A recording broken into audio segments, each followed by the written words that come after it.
My name is Michael Conroy Harris and I'm the Collaboration Coordinator for the Continu Trust, which is a group of high schools and an FE college in the Wyre Forest and Hagley area of North West Worcestershire.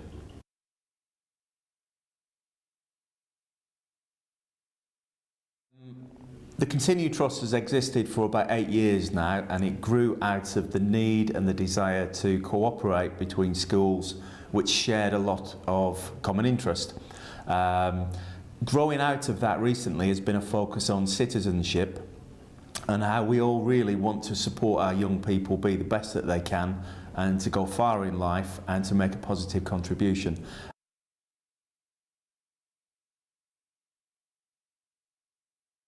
Recently we've piloted the Community Ambassador Programme funded by the Police and Crime Commission, and we work locally with the Safer Wyre Forest Partnership. We've got 50 Year 10 students who have a job description really of being a positive transmitter of messages about safety and well-being for their peers in schools, and that's going really well.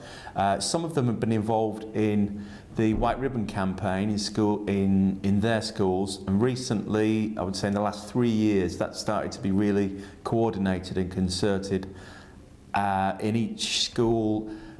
most of the teachers wear the white ribbon and start a conversation with their young people about what lies behind the white ribbon, about domestic abuse and violence, catering staff,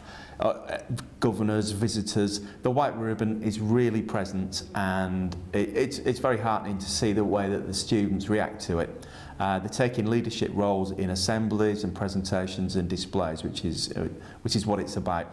We are also doing other work about tackling the root causes of domestic abuse and domestic violence, which pays dividends because dealing with the results of it is one way, but it doesn't stop the source. So we've teamed up with A Call to Men UK, which is linked to A Call to Men US, and that is a group which is all about changing the way that young lads and boys and men see being a man and what it's about and what being male means and what being female means. And so hopefully, as a result of some new training, which is called the CHARM programme for the moment, coaching healthy and respectful masculinity, hopefully as a result of that and the training of staff in delivering that coaching programme, we'll have dozens and then hundreds of young lads locally who are clued up about how they are socially made into a kind of masculinity that can actually cause harm for others, definitely, but also for themselves.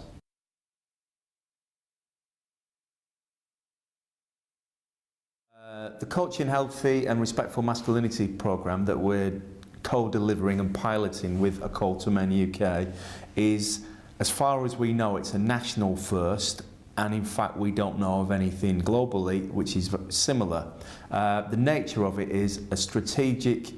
it's a curriculum, it's a series of lesson plans with teachers being trained for 4 days in the deep background theory about how society permits and condones domestic abuse and domestic violence, and how we can work in schools, which is the time that really counts when young minds are being formed, how we can work strategically in schools to transmit different messages and create, hopefully, an impetus for sharing that messages from student to student.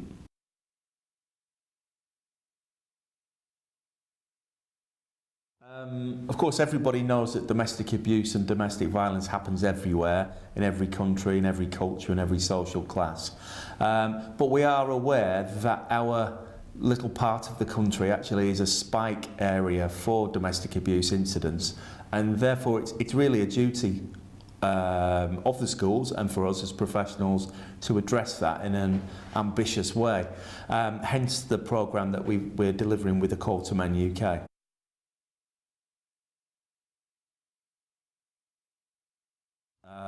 It's a tremendously important issue in that it has very, very far-reaching effects for young people, and of course the women and girls directly involved, but the children who witness that and who grow up in families where domestic abuse is prevalent can display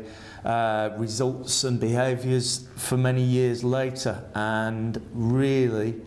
there is no time to lose. That's the way we look at it. There is no time to lose, and school is the best time to do this, using the professionals and the teachers and the teaching assistants that they know and trust to deliver the messages in school while they're developing as young people and learning what the world's about.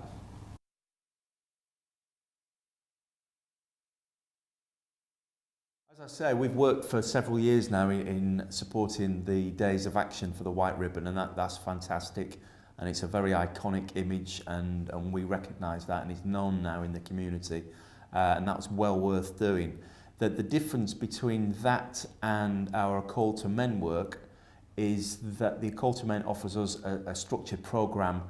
to work through issues and to discuss social attitudes, and provides a framework really which we're happy to deliver in schools, and it complements exactly the work of the White Ribbon, but they're not the same, but we support both. Absolutely, we support both.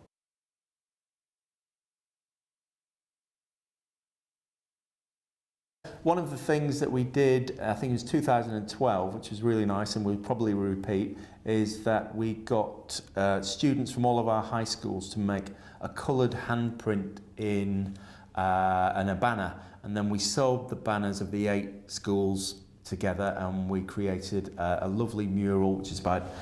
I don't know, 20 feet by 20 feet, which is about 3 metres by 3 metres, a very visual sign of a commitment to raise the profile of domestic abuse and to start working towards tackling it. So